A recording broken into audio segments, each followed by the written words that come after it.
Alright guys, so now what are relational operators? So relational operators is more like you getting the relationship between two variables. So what are the relational operators that we have?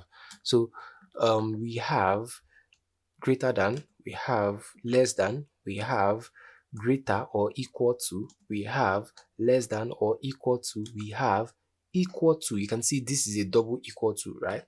So these are the relational data types that we have. We also have another one which is not equal to. So when I say exclamation equal, when I use exclamation and not equal, it means not equal to. So let me quickly write this. Let me write this so I can. When I say this, I mean um greater than, right? Greater than, and when I say this, I mean oops. When I say this, I mean not great. I mean less than, right? Then when I say greater or equal to, so I simply say greater or equal to. Then when I say less than or equal to, this is it. So less than or equal to. Then we have another one called equal to, right? Equal to. Then we have another one not equal to, not equal to, right? So that is that.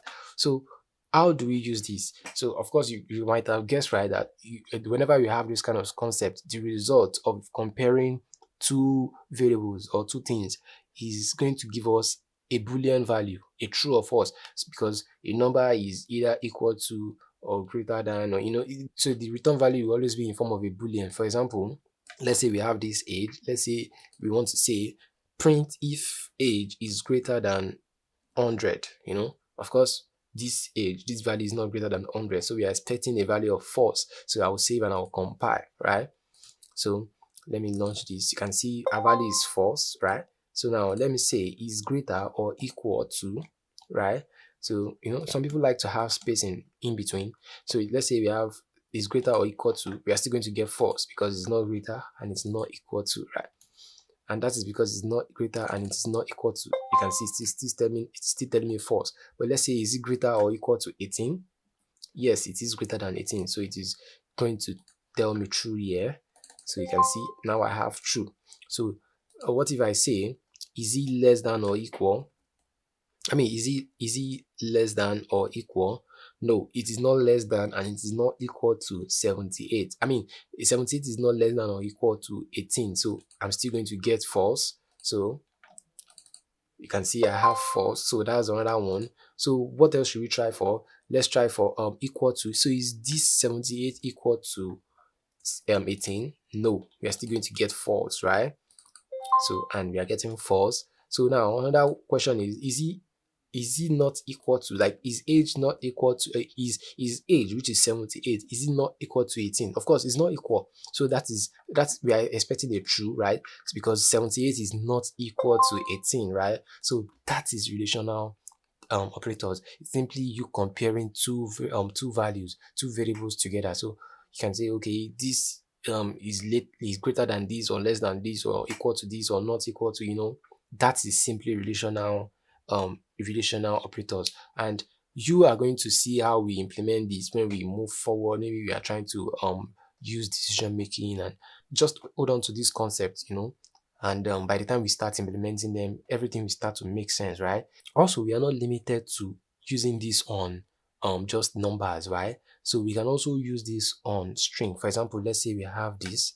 So let me say we have first name, or let's say member one, whatever, member one.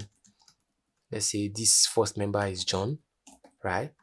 So we want to see if member two, right, is equal to maybe Kim. So we can say is member one equal to member one equal to member two. So we are going to get false, member two. So it is going to tell me false because of course Kim is not equal to John, or John is not equal to Kim. So it is telling me false. So let's say you want to say email one, maybe email one and confirm email, confirm email, so let's say this at gmail.com, and this as well. So you want to confirm if member I mean email is equal to confirm email. You want to see that, of course, is not equal, so you are expecting a false, right? So this is that. So let's say you want to say not equal, you can say not equal, what, so that you won't get confused. So let me just put space between. So I'll save and I'll compile.